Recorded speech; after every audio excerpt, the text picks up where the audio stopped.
अस्सलाम वालेकुम वरहमतुल्लाहि वबरकातुहू। पहले लेक्चर में हमने देखा केस लॉ स्टडी क्यों ज़रूरी है।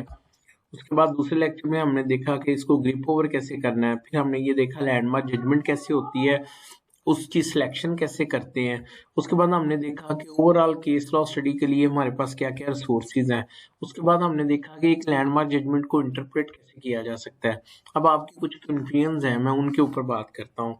आपका एक ये है कि सर क्या ये केस लॉ की साइटेशन को याद रखना ज़रूरी है। देखिए मेरी बात सुनिए, ह्यूमन बीइंग हमारे लिए पॉसिबल नहीं है कि हम हर साइटेशन को याद रख सकें, ठीक है। तो लिहाजा प्रिंसिपल ही मैटर करता है।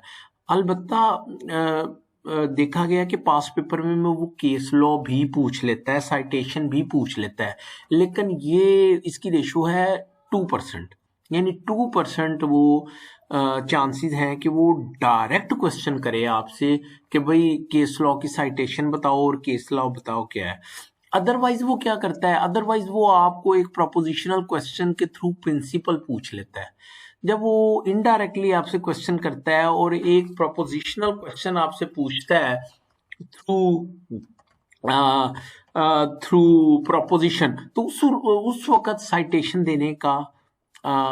देने की जरूरत नहीं है। यानी कहने का मतलब ये है कि हमें साइटेशन याद रखने की जरूरत नहीं है, हमें जो है वो प्रिंसिपल जो है वो याद रखने की जरूरत है। अगर हमें प्रिंसिपल का पता है, रीजनिंग का पता है, तो फिर हमें पूरे नंबर जो है वो मिल जाएंगे।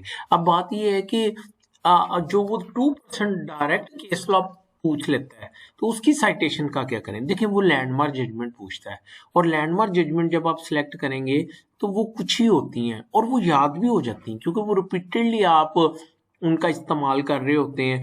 तो वो मतलब मुझे अभी तक क्रिमिनल साइड पे बहुत सारी साइटेशन जुबानी याद है, लेकिन वो चूंकि लैंडमार्क जजमेंट्स है, तो लैंडमार्क अगर आ गई है तो उसको मेमोराइज भी किया जा सकता है, उसको याद भी रखा जा सकता है, और 2% चांसेस है कि वो डायरेक्ट आपसे वो साइटेशन पूछ ले। अदरवाइज सिंपल प्रिंसिपल जो है, यानी रीजनिंग जो है एक जजमेंट में दी गई, उसको आपने माइंड में रखना है। उसकी बुनियाद पे आप प्रोपोजिशनल क्वेश्चन भी कर लेंगे, सब्जेक्टिव ऑब्जेक्टिव हर क्वेश्चन जो है वो आप अटेम्प्ट कर लेंगे, ठीक है। अच्छा, उसके बाद ये है कि क्या whether it is possible to go through all existing case laws. तो ये हमने पहले ही हमने पिछले लेक्चर में ये फाइनलाइज किया है कि हम सारे केस लॉ तो नहीं पढ़े जा सकते, लेकिन हम क्या कर सकते हैं कि सबसे पहले हम अपने सब्जेक्ट के हवाले से जो है वो केस लॉज को देखेंगे। बाकी सारे जो सब्जेक्ट हमारे सिलेबस में ही नहीं है उनको हम एक्सक्लूड कर देंगे। इस तरह जो दूसरे प्रोविंसेस के हाई कोर्ट हैं उनके केस लॉज को भी हम एक्सक्लूड कर देंगे। अब जो लाहौर हाई कोर्ट और प्रोविंस ऑफ जो supreme court, honourable supreme court है, उनके जो केस लॉज हैं उसमें भी हम लैंडमार्क जजमेंट्स को अलहदा कर लेंगे, जिनको हमने थारोली पढ़ना है, और वो हम उसके ऊपर हमें थोड़ी सी एफर्ट करनी पड़ेगी लैंडमार्क जजमेंट्स को फाइनलाइज करने के लिए।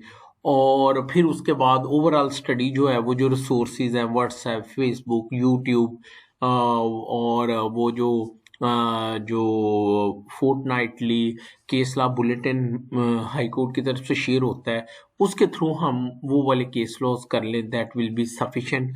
तो हमें ज़रूरत नहीं होगी कि हम सारे केस लॉ, और ना ही ऐसा पॉसिबल है, खुसूसन जब हमारा लेंथी जो है वो क्या है, सिलेबस है।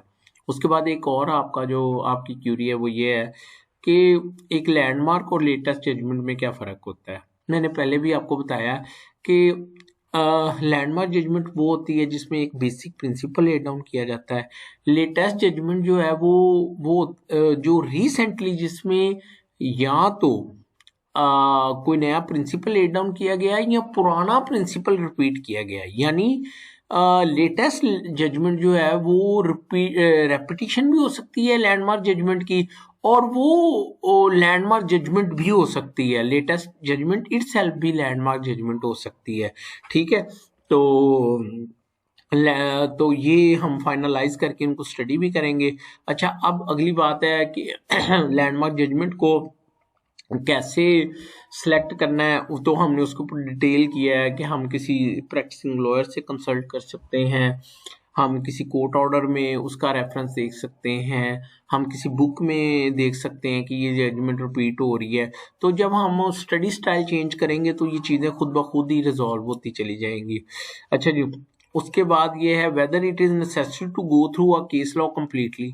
अगर लैंडमार्क जजमेंट है तो उसे थारोली पढ़ेंगे, अदरवाइज अगर दूसरे ओवरऑल हम अगर स्टडी कर रहे हैं तो फिर केस लॉज को थारोली पढ़ने की जो है वो ज़रूरत नहीं है। तो ये हमारा जो था वो 6th लेक्चर था। होप कि you have got my point. Thank you so much. अल्लाह हाफिज़।